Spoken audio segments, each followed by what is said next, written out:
The National Transportation Safety Board released their preliminary report for the plane crash that killed 2 people in Pine River last week.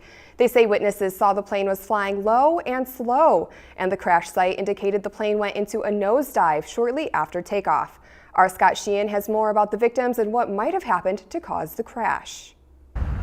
The National Transportation Safety Board, or NTSB, released their preliminary report for the plane crash that killed 2 people in Pine River, saying the plane could have been going as slow as 20 miles per hour and barely got over the tree line. Aircraft are really dependent on airspeed for the production of lift. And there's a certain airspeed that every airplane has, in which case the airfoils go into what's called an aerodynamic stall. And basically what that means is the wings simply aren't producing enough lift in order to keep the aircraft aloft. The NTSB report says the plane went into a nosedive shortly after taking off, and even at a slow speed, the pilot John Witt wouldn't have had that much time to correct the plane out of a nosedive. Witt's friends say he was a skilled pilot and was also a certified airplane mechanic and certified inspector. John was a very, very conscientious mechanic and a really skilled mechanic, not only on airplanes but just mechanical things in general. He's absolutely not a risk taker by any stretch. He was waiting for just the right day to go